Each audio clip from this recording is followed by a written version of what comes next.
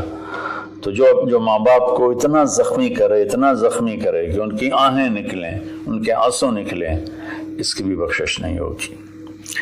تیسرا، جو قاطع الرحم، جو رشتہ داروں سے لڑتا رہتا ہو، کسی سے نہ بنا کے رکھے، نہ بھائی سے، نہ بہنوں سے، نہ چاچے سے، نہ مامے سے۔ ماں اور باپ کی طرف سے جتنے رشتے ہیں وہ رشتے ذوی الارحام کہلاتے ہیں۔ جو ان رشتوں کو توڑتا ہے اور ان سے لڑتا بھڑتا ہے، اپنے آپ کو سپیریئر سمجھتا ہے، یہ سب گند ہے، یہ سب ایسے ہیں، ایک اس کی بخشش نہیں ہوتی۔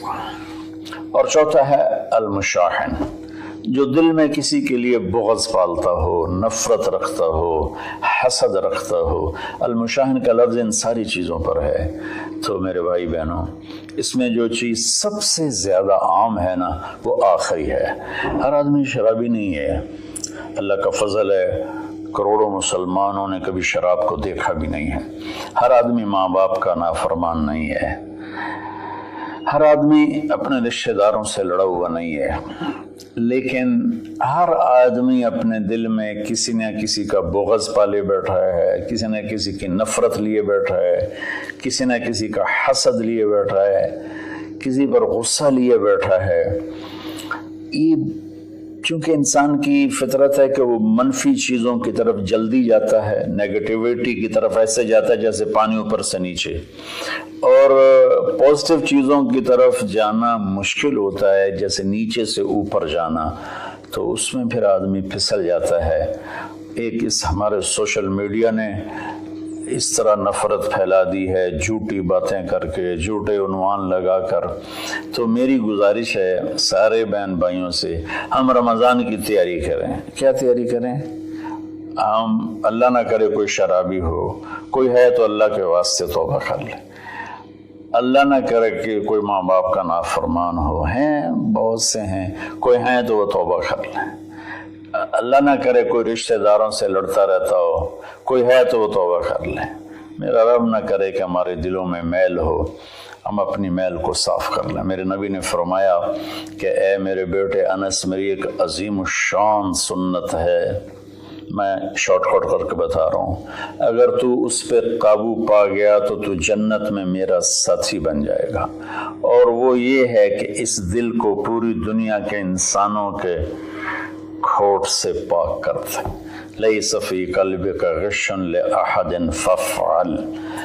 تو اس آخری مضمون پر میں گزارش کرتا ہوں، اپنی بات بھی ختم کرتا ہوں، کہ ہم ایک دوسرے کو معاف کریں۔ چونکہ ہمارا ملک تقسیم ہے بہت سے طبقات میں، مذہب کے نام پر بھی بے شمار طبقات ہیں اور نفرت سے بھرے ہوئے ہیں، سیاست کے نام پر بے شمار طبقات ہیں، نفرت سے بھرے ہوئے ہیں، قوم کے نام پر، زبان کے نام پر اور باہمی آپس کی رنجشوں کے نام پر، چھوٹی چھوٹی باتوں پر پورا پاکستان پھرا ہوں اور کئی دفعہ پھرا ہوں. ہمارے دل بہت زیادہ گند سے بھرے ہوئے ہیں. تو میں سب کے سامنے ہاتھ جوڑتا ہوں، بھائیو اپنے دلوں کو صاف کرو، سب کو معاف کرو. میں سب سے پہلے سارے سامعین سے معافی مانگتا ہوں کہ اگر میری وجہ سے کسی میرے بھائی بہن کا دل دکھا ہو، چونکہ بولنے والا نبی نہیں ہوتا، بولنے والا انسان ہوتا ہے اور کبھی بھی نہیں ہو سکتا کہ وہ خطا نہ کرے، یہ ناممکن ہے. صرف وحی کی صفت ہے، خطا سے پاک ہے. باقی بڑی سے بڑی کتاب ہو لکھنے والے یا بولنے والے کی زبان ہو، اس سے خطا قبول نکلتا ہے. ہمیں اس کی اچھی تعویل کرنی چاہیے. بہرحال میری وجہ سے اگر کسی کا دل دکھا ہے تو چونکہ کل ہو سکتا ہے روزہ ہو جائے، ورنہ پرسوں کا تو انشاءاللہ یقینی ہے، تو مجھے آپ سب اللہ کے لیے معاف فرما دیں. میں نہیں چاہتا ہوں کہ میری وجہ سے میرے کسی مسلمان بھائی بہن کے دل میں کدورت ہو اور میں اس کا سبب بنوں. تو میں سب سے معافی مانگتا ہوں، ہاتھ جوڑ کے معافی مانگتا ہوں اور آپ سے دعا کا طلبگار ہوں. چونکہ میں ہر وقت بولتا ہوں، میری بات اللہ تعالیٰ لوگوں تک پہنچاتا ہے، تو اس میں اونچ نیچ بھی ہو جاتی ہے، غلط بھی ہو جاتا ہے، صحیح بھی ہو جاتا ہے. تو اس لیے سب سے پہلے میں اپنی طرف سے معافی مانگتا ہوں اور میں آپ سے کہتا ہوں سب کو معاف کر دیں. وہ چھوٹی چھوٹی باتوں پہ لڑ، اس نے مجھے کھانے پہ نہیں بلایا، بول چال بند ہو گئی. اس نے مجھے سلام نہیں کیا، بول چال بند ہو گئی. اتنے چھوٹی چھوٹی باتوں پہ ہماری لڑائیاں چل رہی ہیں. اس نے ہمیں رشتہ نہیں دیا، بول چال بند ہو گئی. تو بہت چھوٹی چھوٹی باتیں ہیں جس پر لڑائیاں شروع ہو جاتی ہیں، نفرتیں شروع ہو جاتی ہیں. تو میری آپ سب سے گزارش ہے کہ ہم روزے کا اہتمام کریں، تراویح کا اہتمام کریں. رمضان میں قرآن اترا اور رمضان کی سب سے بڑی عبادت قرآن کی تلاوت ہے. سارے ذکر اذکار سوائے جو سنت اذکار ہیں وہ کر کے بس سارا دن آپ قرآن پڑھیں. میرے ایک دوست ہیں، میرے ساتھی تھے رائمنڈ میں، مولوی ثناء اللہ صاحب، وہ رمضان میں ایک دن میں قرآن ختم کرتے ہیں. اب بیمار ہو گئے ہیں تو 3 دن میں کرتے ہیں. ان کا سارے سال کا معمول ہے 3 دن میں قرآن ختم کرتے تھے. اب کافی بیمار ہیں، اب پتہ نہیں ان کی کیا صورت حال ہے، بنگلہ دیش میں ہوتے ہیں، لیکن ان کا عام معمول تھا زیادہ سے زیادہ 1 ہفتہ قرآن ختم. تو ہم باقی نفلی عبادات، اشراق ہے، اوابین ہے، چاشت ہے، سارا کچھ کریں، لیکن ایک تراویح کا اہتمام کریں کہ ہر سجدے پہ 1500 نیکی لکھی جاتی ہے. اور ایک قرآن کی تلاوت کا اہتمام کریں. جھوٹ نہ بولیں، غیبت نہ کریں، حسد نہ کریں، بغض نہ رکھیں، ماں باپ سے ناراضگی نہ ہو، شراب سے دوری ہو. یہ چند چیزیں ہیں. اور اس وقت ہم ایک بڑی مشکل سے گزر رہے ہیں جو کہ ایک وبائی مرض کی شکل میں پوری دنیا پہ چھا گئی ہے، اور اللہ تعالیٰ نے ایک ذرے کے سبھی چھوٹے جراثیم کے ذریعے اللہ نے پوری کائنات کو ہلا کے دکھا دیا ہے کہ رب السماوات والارض فاصطبر لعبادتہ هل تعلم له سمیہ. کیا چیلنج ہے اس لفظ میں. اللہ کہتا ہے کوئی تیرے رب کے مقابلے میں آنے والا ہے؟ سبحان اللہ. تو اللہ نے طاقتوں کو جھکا دیا اور ان کے ناک زمین پہ رگڑوا دیے. تو اس وقت نا ہمارے مالدار لوگ تکلیف اٹھا رہے ہیں. کئی میرے دوستوں نے بتایا کہ اربوں روپے کا مال تیار کیا چونکہ ہمارا سیزن تھا اور وہ سٹاک ہو گیا، سارا پیسہ اس میں پڑا ہوا ہے، خریدار کوئی نہیں ہے، ادھار بھی کوئی نہیں لیتا ہے. تو سب سے زیادہ جو متاثر ہیں وہ ہمارے غریب لوگ، دہاڑی دار اور روزانہ کی محنت کرنے والے، ریڑھی والے، چھاپڑی والے، سائیکل پہ پھیری لگانے والے، اور اپنی کدال لے کر چوک میں بیٹھے ہوتے ہیں کہ کوئی کام پر لے جائے. تو میں ہاتھ جوڑتا ہوں، اپنی زکوٰۃ جتنی آپ نکال سکتے ہیں ان غریبوں کو ڈھونڈ ڈھونڈ کر ان کے گھروں تک پہنچائیں. چونکہ ایک لاک ڈاؤن کی شکل بنی ہوئی ہے تو احتیاط سے چلنا پھرنے کی تو اجازت ہے، گورنمنٹ نے دی ہوئی ہے۔ تو میری درخواست ہے کہ اس وقت زکوٰۃ کا سب سے زیادہ حقدار وہ طبقہ ہے جن کے گھر میں فاقے ہیں اور چولہے نہیں چل رہے، چونکہ روز کی تازہ کھاتے تھے۔ اس وقت ہمارے غریب بہن بھائی وہ سب سے زیادہ آپ کی زکوٰۃ کے حقدار ہیں۔ کھول دو اپنے تجوریوں کے دروازے، وہ اللہ کے نام پہ دو۔ اس وقت آپ کی زکوٰۃ، صدقات، خیرات ساری کی ساری ان کو جاتی۔ کھانے بنا بنا کے بھیجو، راشن کے پیکٹ بنا کے بھیجو، یہ اس وقت آپ کی نوافل سے بھی بڑی عبادت ہے، اور زکوٰۃ تو ویسی فرض ہے۔ تو اللہ تعالیٰ مجھے آپ کو اس رمضان میں زندہ بھی رکھے اور اس کے آداب کے مطابق ہمیں کام کرنے کی توفیق دے۔